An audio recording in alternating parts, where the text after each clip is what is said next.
Happy Fragrant Friday, Fraghead. Hey everybody, this is Ben here at That Cologne Guy, coming at you with a new review. How are you doing? I hope you are doing well, my friends. If you just stumbled on to this episode for this fragrance, I did finish out the channel a while back, but I promised 3 bonus episodes. And this is number 2 of the 3. Next week, I do have one more final bonus episode to finish out the channel. This one, though, I chose this timing for the specific reason of it is called Roland Garros, which is, of course, the place of the French Open in tennis. And so, yes, I specifically timed it so that I would kick off the French Open. So this is sent in by a subscriber, an avid tennis fan, from what it seems, JP, and I did want to review it exactly during this week. This is Lacoste L.12.12 Blanc, Édition Limitée, Roland Garros. So this is, of course, Roland Garros, the place where the French Open is played. And let's get down to the review itself. A while back, so 3 years ago, I did review a Lacoste tennis-based deodorant spray for men called Match Point, and I really enjoyed doing that one, and I gave that a 4 out of 5 in my rating system, 4 out of 5 sprays. This one is kind of along the same lines. This one is a real fun one. I really enjoyed it, and it's perfect for this time of year when things, hint, hint, Mother Nature, are starting to finally heat up. So again, this one is Lacoste L.12.12 Blanc, Édition Limitée, Roland Garros. It's listed as an EDP. It's not. I mean, it might be an EDP, but it really functions as an EDT. It's more of an eau de toilette. And I'll talk a little bit about that in a minute. This is a 2021 release, and it is a limited edition. So it has been discontinued, and it looks like you can still find it for between $75 and $100 USD. It is an aromatic fougere, and then I'll give you some of the notes. And then I'll tell you what it smells like. Star anise, lime, grapefruit on the top. In the mid, you have parsley, eucalyptus, sage. And then in the bottom, you have clay, cedar, and vetiver. Now, for those of us who like, different tennis courts, the hard court, the grass, or surfaces, I should say, the hard court, the grass, or the clay, I think it's a nice touch that they do include a clay note in this one. I will say, though, that I do feel like that has been toned down. So to me, in the bottom notes, the cedar and vetiver really play out. The clay is probably included just to say that they did it because, again, it's a wink and a nod to the surface of the French Open. This one is unpretentious. It is very fresh and it is sporty. And here's what I said as far as the description. I feel like it is a mixture of cut grass, lime, and cedar. And I really like this one. It really does have a very fresh pop, and it's got a lot of pop to it. And so whenever you wear it, it does feel sporty. It feels very clean, very green, and I do like the lime presence in the top a lot. That has a lot in it. Like the star anise, I think, is also kind of toned down. So if you're looking for like a black jelly bean kind of anise, that's not really going to play out so much. It's more of the lime and the grapefruit, but I would say lime, which I like. And then I also noticed that some people said that it smells like Encre Noire Spur, and I will be taking a look at that as one of the 2 fragrances next week, and possibly 3 actually fragrances next week. So stay tuned to see if it is similar to this one. Interesting coincidence, though, on that one, because JP sent this one a long time ago, and I finally got the Encre Noire Spur, not knowing at all that these 2 supposedly have been compared as being similar. So again, cut grass, very fresh, very green, perfect for spring, perfect for summer. A lime, great touch with the lime. The clay, I have a feeling, is more of a selling point because I do feel like it's more cedar and vetiver in the bottom. So there you go. That's what it smells like. And this is another one that's going to be a 4 out of 5 for me. It is a lot like Match Point, the other tennis-based fragrance from Lacoste. Not in terms of how it smells, but it's just one of those. It's perfect for people who like tennis. I mean, it's just fun to have to combine, two hobbies and two loves. So I bought the Match Point deodorant spray. I bought it because it had obviously a tennis component, and JP sent this in. Perhaps because I had made references to tennis, but maybe just because he wanted to know my thoughts on this one, not knowing that I'm an avid tennis fan. So, there you have it there. I also want to make a quick note on two things for the smell and also for the category. I saw online there were some people had said that this is another one that smells like weed. It does not. So I just want to be very clear. This one is it's an aromatic fougere, folks. So, it's the sage is there, the eucalyptus, the parsley. The mid tells you, I guess maybe the parsley is what they're trying to get at. And I completely disagree with that. So if you stumbled on this review because of this fragrance and you really want to know if it smells like, weed or pot, or it does not, I am 100% in the does not at all category. In the parking garage, well, in my state, it's legal. Pot's legal. And in the parking garage, every day when I walk, and after I park my car, I walk down the stairs, right? And in the stairwell, it's just incredible. The amount of pot that you can smell, and that smells absolutely nothing like this. So I'm not really sure I almost wonder if maybe they're thinking of a different fragrance. The other thing I want to point out too, if you stumbled upon this for Fragrantica, when you go there to check that out, there is an error because it says it's for women. This is clearly a fragrance that is I don't want to say at best, but at a minimum, it's going to be marketed towards women and men, and I actually think it's a masculine release, and I think it's just an error. It might just be unisex. A lot of houses just put for women and men for everything. Especially niche houses have really gone to that. But let's just say, so that's fine. Either way, though, this is a masculine release for me. Clearly, it has a very fresh and sporty. When you talk cedar, you talk vetiver. I'm just feeling, the lime, the grapefruit, the sage. I'm going to go masculine on this one. So there's an error of some sort on Fragrantica, either that it's for men or for women and men, but it is not a women's perfume. And I just wanted to point that out. Okay, so let's get to longevity, projection, and sillage. A little bit of grumpiness. This is not an EDP.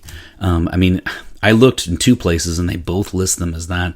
This really functions clearly as an EDT, and you're going to get about 4.5 to 6.5 hours in longevity. I really would have liked a lot more, to be honest, especially when considering the fact that this is made for the hot weather. Right, is perfect for the hotter weather, and so you think it'd really last a long time, or would hope to. So if you want to wear this to the barbecue this summer, you're looking closer to 4.5. I did have to reapply in a couple days, and I didn't like that. So longevity would have liked more, especially. I was genuinely surprised when I saw it listed as an EDP. Next, the projection is going to be about 4 hours if you're looking at 1 meter or 3 feet from the body. Again, I would say over apply. So like this is another fragrance where I could see you on vacation, and you go, you hit the beach all day, and then you go back to the hotel room, shower up, and then want a really nice, sporty, fresh fragrance for an evening meal during your vacation. Maybe some drinks with friends. That would be a perfect time for something like this one. The sillage, again, you'd have to really apply a fair amount if you want to have a scent trail and have people pick this one up. I think you would want to do that if you expect to get feedback or compliments on this one. Go ahead and generously apply. This is not one you go easy on the trigger. So that was a little bit disappointing, but again, I mean it in the literal sense of just a little bit. It is, when I think of a fragrance like this, it's kind of like the Match Point one. This is a perfect starter fragrance for a young man. For the middle schooler, the high schooler, like wants to delve into fragrance, this would be a great stocking stuffer. This is going to be a great Christmas gift, birthday, because it's a no-lose fragrance. I couldn't see anyone, detesting this at all. I see I see how this would struggle as like a a signature scent for many years of a man. I think this would be more again for like a young man, kind of 14, 15, 16, delving into fragrance for the first time. Wonderful starter fragrance. I also see this perfect for like college student as well, or I see this also for any guy of any age that would like just something with that's really fresh. The lime is always a good touch. Excuse me, as well as the grapefruit, and then finally anybody who likes that would be my category. Anybody who likes tennis and fragrances that have a wink and a nod to tennis. So that's kind of cool. So there are really 3 types of. Actually, I'm going to add 4. I'm going to add one more. This would also be perfect for like for the dads out there for like a Father's Day gift, because again, this is a fragrance that I think it would be really. I'd be genuinely surprised if anyone outright disliked this fragrance, especially because if you were a little bit lukewarm on it, it's not like it clears out a room and it doesn't last a long time anyway. So it's kind of a no-lose situation proposition. I see this as a great gift-giving fragrance. Okay, so with regard to gender, this one is definitely masculine leaning for sure. So again, I mentioned with the Fragrantica, they said it's for women. It is not, possibly for unisex in terms of marketing, but this is a masculine leaning fragrance for sure. So in terms of actually people having it, wanting it, it's a signature scent. For gender, I would go ahead and put this probably a 70-30. I would say this, let's go 75-25. I'm going to say 3/4 of the people would be men. So 75% will be men and 25% will be women having this who actually really wanted it and wear it on a daily basis, super excited. I just think that's how the market will play out. I talked about the notes earlier as far as like the lime, the grapefruit, the sage, the clay, toned down though, but then the cedar and vetiver. I just think this is clear. It's a masculine release. So I'm going to go 75-25 on gender. And then for age, as I said, I think this is more of a youthful feel in some ways. And I would call this more of like a 14 to 24 starter fragrance. But then I also mentioned it would be wonderful for like a Father's Day stocking stuffer for dad, for Christmas, and then also for anybody who loves tennis. So that's where, of course, I fall into. But so really, it's actually quite versatile. Again, the only one detraction to that is where it should shine. Because it's for warmer climates, spring and summer, this thing should really last longer than it does. So I mean, it's a 4 out of 5 sprays because it's not incredibly original, but I'd also have to dock it a spray, not as well, but part of the reason why I docked a spray is because it's not the most original thing in the world. And then on top of it, I mean, for an EDP, it just really runs out of gas. And I maybe I'm, it said EDP, but even if it's an EDT, I'm still barely satisfied, just to cover my bases on that one. And so I just wanted to point that out. So in terms of age, I would say, generally a young man, with the exceptions that I noted. Okay, so easy rating this week. This is clearly a 4 out of 5. My initial gut reaction stayed the entire time. Again, the 4s out of the 5s are, I would like it to have it in my collection. I thought it was great. Do I think it's excellent? Is it eye-popping and jaw-dropping? Does it make me want to, declare that it will be my 2027 signature scent? No, it does not. But I really enjoyed this one. This one would be perfect for the vacation, where there's a lot of sun. It just has a very fun vibe to it. I loved wearing it. So it's a clear 4 out of 5. And maybe, in fact, this would be perfect to wear. Maybe if you were really into tennis, you could wear this during the entire clay season, and that would be a fun way to celebrate a different surface. But that's just for the tennis nerds and all of us. So there you have it. Another review by the boards. What do you think? Do you like green, quote unquote, green fragrances? If you do, what is your favorite? Have you ever tried any of the Lacoste fragrances? Do you like tennis-based fragrances like Match Point in this one.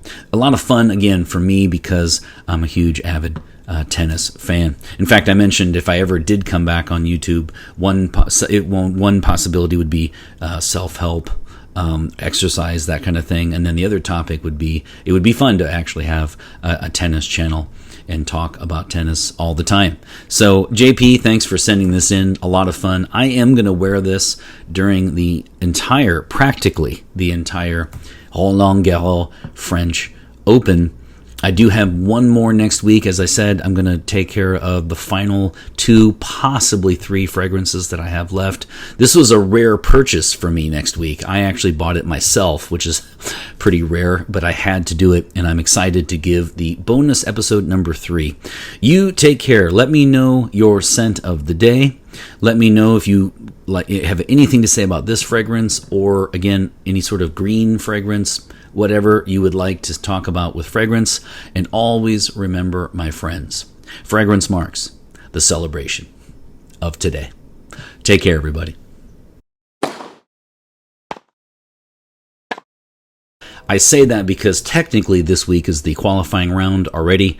If you don't know, in tennis, they typically will have a week before most people know, and that's called the qualifying round, and it's for unranked players. And if you win that, then you can find your way into the tourney. So because if that doesn't sound terribly exciting, most people take a pass and don't watch it, and they stay for the 2 weeks of the actual tournament itself. I'm a huge tennis fan. I love all. It's hard to say specifically like what events are my favorite. I also thought I might even make that into a bonus feature, but I also wanted to say it's hard for me to say whether or not I like hard court, grass, or clay. It's a little bit boring, but to be honest with you, I kind of like different, like there are pluses and minuses of all 3. So I don't really have a favorite, Wimbledon, French Open, Australian Open, or US Open. The big 4, I would say I probably like the U.S. Open the least, just because of the kind of rock star feel to it. I kind of like more of the toned down, let's just play tennis approach. But anyway, I wanted to point that out.